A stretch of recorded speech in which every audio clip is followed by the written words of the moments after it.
family caregivers are at an advantage or disadvantage, depending on how you look at it, because they are the ones who live in the closest proximity to their parent or parents whom they're providing care for. Sometimes that can create a bit of a dynamic with family members who don't live as close. They might be outside of the city, or they may be in the city, but you don't live next door to mom. So the brunt of care falls on the person who lives in like the closest geographical proximity.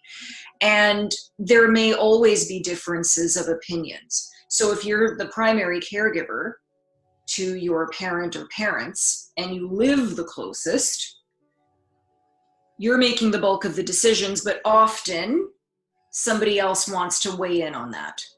Another sibling, an in-law, and now you have to balance even what their needs and suggestions are with what you're trying to do, which you think is probably the best.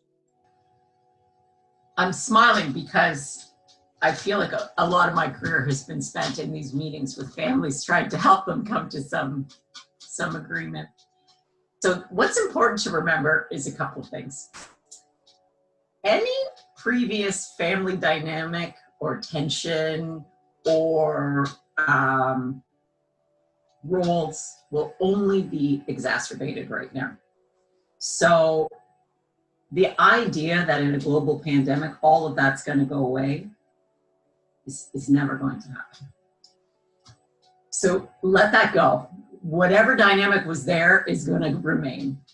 And I've seen it time and time again where the sibling who is taking care, I'm going to say mom in this case, taking care of mom, is there day in, day out, day in, day out.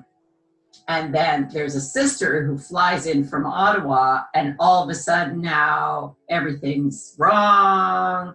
Mom's got to go to long-term care. You can't live like this. What have you done with the money? It blows up.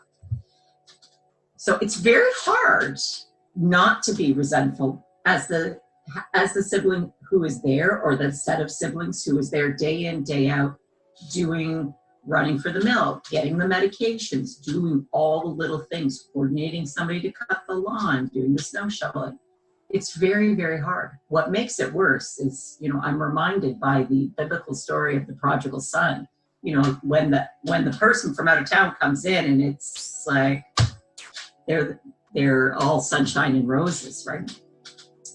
So I think there's two ways to think about this. If you are the caregiver in position, know that's going to come up for you. And if it doesn't come up for you, that's amazing. But know that it's okay that it comes up and it bubbles up to the surface, and that resentment and that frustration and anger, totally normal.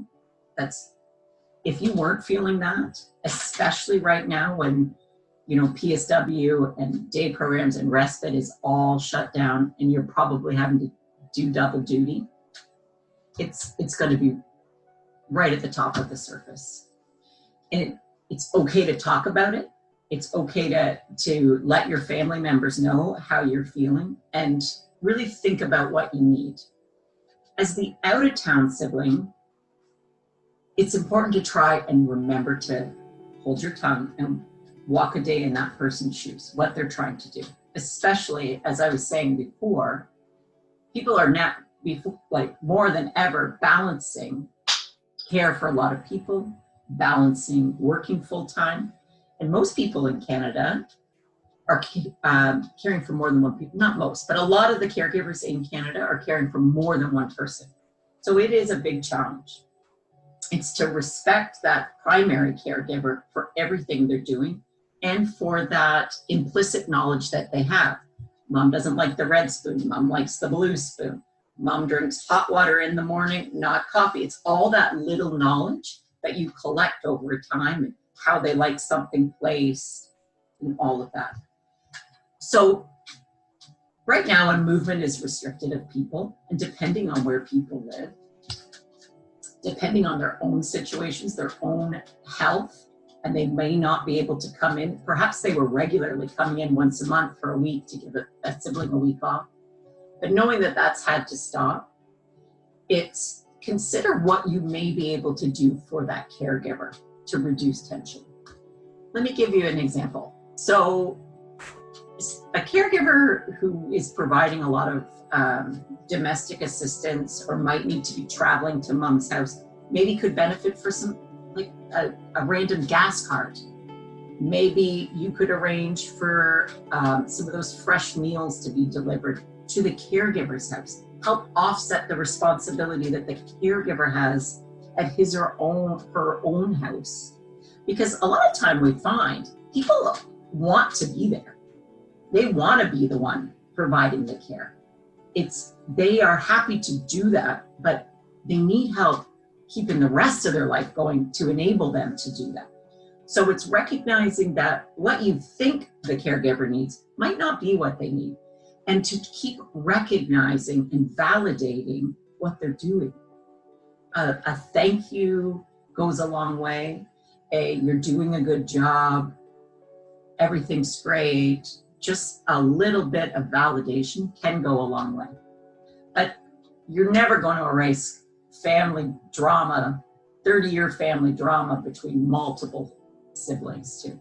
That's something to consider when you're doing your powers of attorney too, as a side note.